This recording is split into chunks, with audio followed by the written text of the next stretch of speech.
we'd like to do is talk about suppliers as we go forward here and thinking about next year and beyond. At 1,500 plus stores, we have a different role as you may expect going forward, in a responsibility, right, within the industry and the community to be responsible.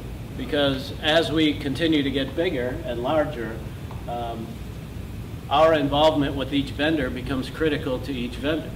So as you might think about Walmart and everyone's relationship with Walmart and the integrity and really the trust that goes behind that relationship, we will also enter into those types of agreements as we move forward.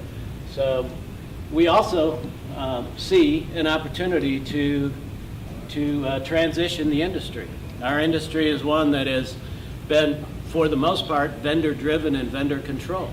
If you think about Tempur-Pedic or some of the other vendors who tell us what we can do and tell other retailers what they can do and what they can't do, as we become bigger, we will become more consumer and retailer-driven versus vendor-controlled, which is a huge opportunity for us and responsibility for us going forward. So just as you look into the future, that's quite a responsible vision there. We also looked at the ability of our company as we grow stronger to potentially produce our own product or be involved in producing promotional product and unique promotional offers that would position us even more strongly within our retail community.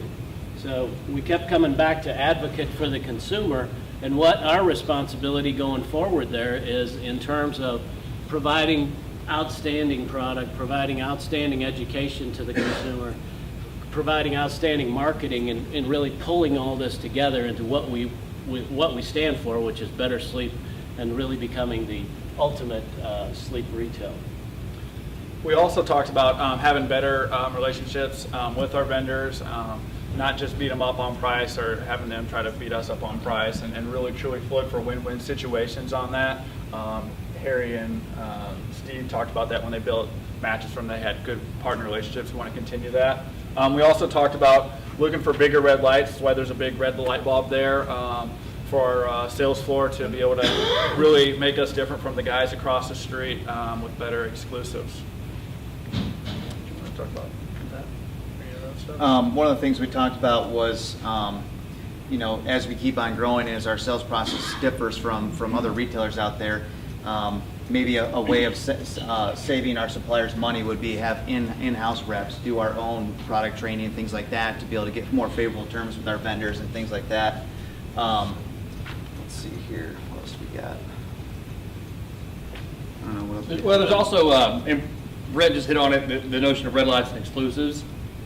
Call you back in a minute, Ken. But also having this notion of proprietary, right? We're kind of going down this path with me, and it's certainly a start. But is that kind of the only path to get there? I mean, really to have a good foothold in the industry and to really lock up our markets and market share for now and moving forward. A big piece of that equation, at least, is what Steve also believes is that it's going to come through having product that nobody else can carry, not just from a feature like silk and wool per se, but an actual product that is truly proprietary and that Mattress Firm owns the rights to, and we can sell it in markets we exist. We can also sell it in markets that we don't exist, whether it's infomercials or something along those lines. So that's probably a pretty big piece of our future as well. Maybe that's not a supplier because we would be the supplier, but it's still part of the equation. So I think the biggest thing is, as we grow, we can flex our muscles a little bit more and have a little bit more to say about the industry. We're consumer facing, whereas our suppliers are kind of scrambling to make, different types of beds. We can really be a bigger player here and kind of dominate the industry and what direction we go. And you've seen that just in the last, few months with what Tempur's been doing and kind of how that's going. But, we can really be the advocate for the consumer and make sure that we're delivering the products that they're wanting in the marketplace and not being so driven by the suppliers. Just kind of reiterate what Dan said. Awesome.